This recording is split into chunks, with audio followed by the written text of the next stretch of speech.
Did you know? In a Switch News interview from 2021, Deltarune's creator, Toby Fox, explained that the idea for the game derived from a vivid dream he had all the way back in 2011. He had envisioned the ending of the game in the dream and became determined to make it a reality. Hidden within the code lies many unused assets, such as recruitment data for Jevil, hinting at its possible inclusion to the party in Chapter 2, and a different sound effect used for rules cards dialogue.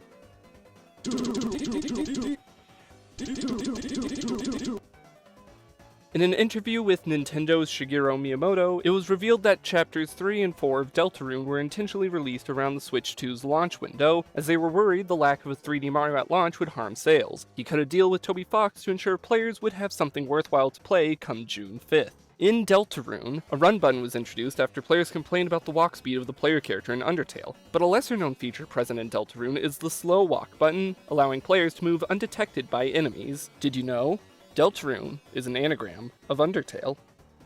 Tommy Tallarico, prolific video game composer and owner of 2 Guinness World Records, was actually the first American to be brought on by Toby Fox to work on Deltarune, providing a lot of input on many of the game's songs, but also personally recording and mixing the splat sound effect used by Lancer in Chapter 2.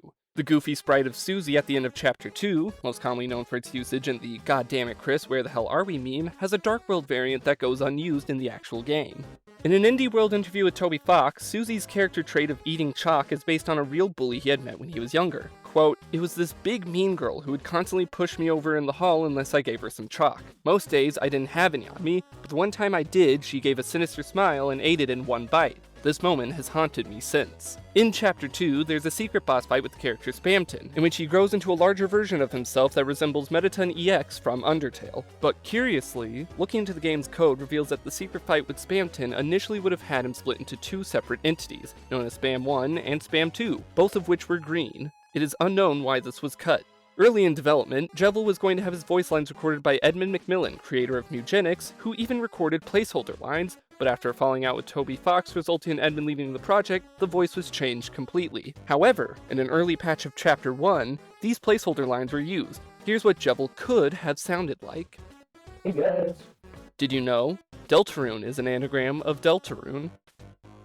In an interview with Polygon, Toby Fox revealed that Birdly was an extremely late-minute addition to Chapter 2. He told Polygon, quote, "For the longest time behind the scenes, we actually had Jockington team up with Queen as everyone on the dev team is a big fan of him. But we realized nearly a week before release that many gamers wouldn't appreciate his snake-like gameplay, so we subbed him out for Birdly at the last minute. Temmie was great for redoing so many sprites in such a short time." In Chapter 1, between the room with the Starwalker bird and the Darkening room, players have a 2% chance to enter a secret room containing nothing but a small path to a tree. If you inspect behind the tree, a mystery man will offer you an egg. The same encounter can happen in Chapter 2 when entering the dog dumpster room, with the same 2% chance of happening. In Chapter 2, after talking to King and watching him drink from his bottle, players can talk to him again to have a 2% chance of initiating new dialogue with him, in which he says, "Ooh, I'm so big and round." In several pieces of official media, such as his appearance in Super Smash Bros. Ultimate, Sans is seen wearing pink slippers, despite the fact his in-game sprites have never shown him doing so. This is referenced in Deltarune when talking to Sans in Hometown, as players can ask him about his pink slippers, and he responds by gaslighting the players and insisting he's never had pink slippers. At the end of Chapter 3, players can find Temmie in Chris's house.